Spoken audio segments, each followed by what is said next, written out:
अस्सलाम वालेकुम नाजरीन, मैं हूं तला सिकंदर और आप यूट्यूब चैनल देख रहे हैं। नाजरीन, कुछ बहुत ही इंपॉर्टेंट पॉलिटिकल डेवलपमेंट्स हैं। पंजाब हुकूमत ने 4 brand new Mercedes S class गाड़ियां खरीदी हैं। क्या तफसीलात हैं आपके सामने रखूंगा, लेकिन सबसे पहले हम बात करेंगे ईरान अमेरिका जंगी सूरत हाल के हवाले से। मुश्तबा खamenei की लोकेशन ट्रेस नहीं हो सकी है, इस वजह से अमेरिका काफ़ी ज़्यादा नाराज़ है। जल्दी जल्दी में MOU भी साइन हो गया, एग्रीमेंट भी साइन हो गए, लेकिन जंग एक बार फिर शुरू हो गई है। अमेरिका ने ईरान के ऊपर हमले किए हैं, उनकी जो एनर्जी की तनसीबात हैं उनको टारगेट किया है। बदले में ईरान ने कतर के अंदर अमेरिका के जो बेसेस हैं उनको टारगेट किया है। अमेरिका ये चाह रहा था कि मुश्तबा खamenei जो आखिरी रसूमात अदा की गई हैं अयतुल्ला खamenei की, वहाँ पर शरीक होगा ये बंदा और हम इसे टारगेट करेंगे, अपना काम डालेंगे। लेकिन मुश्तबा खamenei जो है वहाँ पर शरीक नहीं हो सके, वहाँ पर वो गए ही नहीं। आखिरी जो रसूमात अदा की गई हैं उनके वालिद की, अब मुश्तबा खamenei जो हैं वो ईरान के सुप्रीम लीडर हैं, वो वहाँ पर शरीक हुए ही नहीं है। तो अमेरिका ये चाह रहा था कि ये वहाँ पर शरीक होगा, उसके बाद हम इसकी लोकेशन ट्रेस करेंगे और उसके बाद मुश्तबा खamenei को भी हम टारगेट करेंगे। इस वक्त मुश्तबा खamenei का कोई पता ही नहीं है कि वो बंदा है कहाँ पर, ईरान में कौन सी जगह पे है, कहाँ ठहर रहा है, किधर है, किसी का भी इस हवाले से किसी को भी नहीं पता। तो अमेरिका की ये चाल थी कि जैसे ही ये जो आखिरी रसूमात अदा की गई हैं अयतुल्ला खamenei की, जैसे ही इसका बेटा वहाँ पर आएगा, हम इसकी लोकेशन ट्रेस करेंगे और हम इसे उसके बाद फड़का देंगे, इसका भी जो काम है वो हम ख़त्म कर देंगे। लेकिन इस तरह का कोई काम हुआ ही नहीं है। इस जंग में ज़ाहिर सी बात है अमेरिका ने ये जंग दोबारा शुरू कर दी है। जो भी MOU साइन हुए, एग्रीमेंट साइन हुए, उसका कोई फ़ायदा भी नहीं हुआ। सबसे ज़्यादा नुकसान ज़ाहिर सी बात है इसमें पाकिस्तान को ही होगा। एज़ ऑलवेज पाकिस्तान के अंदर पेट्रोल की कीमतें बढ़ जाएंगी, जो रोज़मर्रा की जो चीज़ें हैं उनकी कीमतों में मज़ीद इजाफा हो जाएगा। और उसके बाद शहबाज शरीफ यही कहेगा कि जंग दोबारा शुरू हो गई है। हालांकि फ़िलिपीन को इससे कोई नुकसान नहीं होगा, इंडिया को कोई नुकसान नहीं होगा।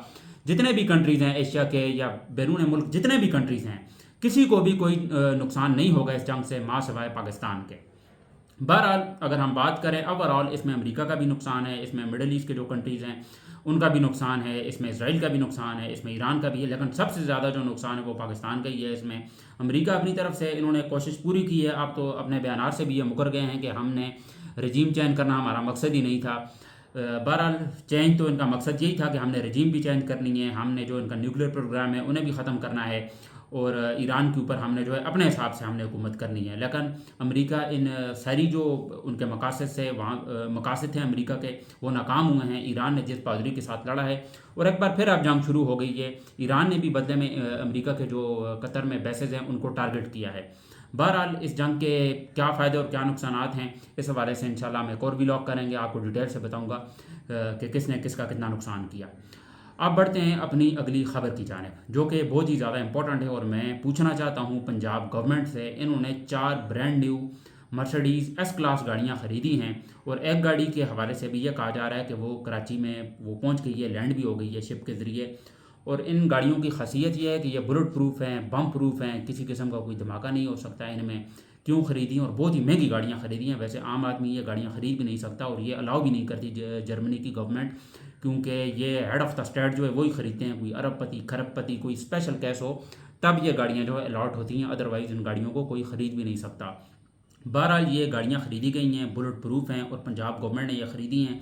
इसमें आप ये समझ लें मरीम नवाज़ हैं, अज़मा बुखारी हैं और मरीम औरंगज़ेब है। मेरा इनसे सवाल है कि ये गाड़ियाँ आपने किस बुनियाद पे जो है ख़रीदी हैं। कुछ लोग कह रहे थे कि शाहनवाज़ जो लिमिटेड कंपनी है यहाँ पर मर्सिडीज़ की पाकिस्तान के अंदर, इन्होंने ये ऑर्डर दिए हैं। लेकिन मुझे अभी कुछ ज़रा से पता चला है कि ये जो गाड़ियाँ हैं पंजाब गवर्नमेंट ने ये ऑर्डर की हैं, स्पेशल केस में ये गाड़ियाँ जो हैं अलाट हो रही हैं इनको और बुलेट प्रूफ हैं। आप यहाँ से 6 मीटर की दूरी से भी अगर गोली चलाएँ AK-47 से या AK-47 से, तो जो गाड़ी जो है वो डैमेज नहीं होगी, उसको कोई फ़र्क नहीं पड़ेगा। तो गाड़ियाँ बुलेट प्रूफ हैं। किस बुनियाद पर ख़रीदी हैं? पहले इन्होंने जहाज़ ख़रीदे हैं, पाकिस्तान की आवाम को लूटा है, पाकिस्तान की आवाम को इन्होंने कहीं का भी नहीं छोड़ा है। पाकिस्तान की आवाम का ये खून चूस रहे हैं। पाकिस्तान की आवाम को ये इस वक्त पाकिस्तान की आवाम जो है वो उनके ऊपर एक मुसीबतों का पहाड़ है, परेशान हाल है।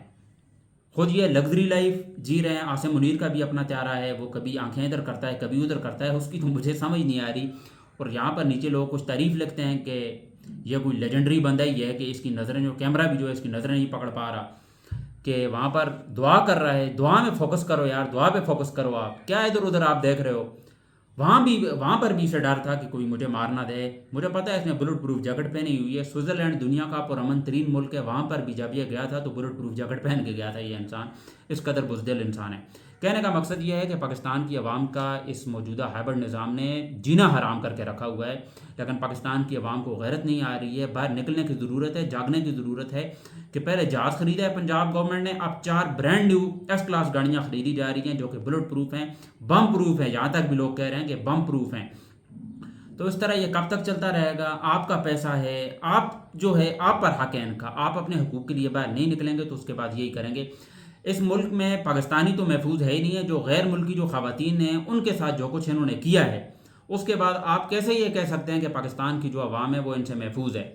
پاکستان کی عوام ان سے محفوظ ہو ہی نہیں سکتی، ہم تو رہتے ہیں یہاں، وہ تو غیر ملکی خواتین تھیں، ان کے ساتھ ہمارے ملک کی جو اس وقت جو حکمران طبقہ ہے ان کے رشتہ داروں نے، اس مافیا نے، اس ہائبرڈ نظام نے ان کے ساتھ جس طرح کا سلوک کیا ہے، پاکستان کا کیا تاثر گیا ہے پوری دنیا میں، پاکستان کا کیا امیج گیا ہے، پاکستان کی کیا عزت رہ گئی ہے اس کے بعد، جس طرح کا یہ اسحاق ڈار میرے منہ سے بھی آیا تھا کچھ، یہ مریم نواز، یہ شریف خاندان، آپ کو اپنے پاکستانی ہونے پر شرم آئے گی کہ یہ شریف خاندان کس قدر غلیظ خاندان ہے، یہ کس قدر گھٹیا حرکات کے یہ مالک ہیں یہ۔ اور اگر آپ ایف آئی آر پڑھیں، اگر آپ ان کا بیان سنیں، آپ ان کی بیان الفی دیکھیں تو آپ کے کانوں سے دھوئیں نکلیں، آپ کو شرم آنے لگ جائے گی اپنے پاکستانی ہونے پر کہ یہ کوئی درندہ ہی کر سکتا ہے، یہ کوئی پاکستانی تو کر ہی نہیں سکتا۔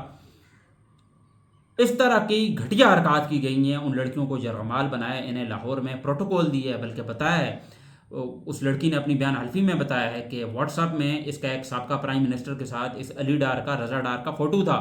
وہ کون ہو سکتا ہے؟ وہ شہباز ہو سکتا ہے بھیک مانگنے والا، وہ نواز شریف ہو سکتا ہے امریکہ کے ٹٹو، یہی ہو سکتے ہیں۔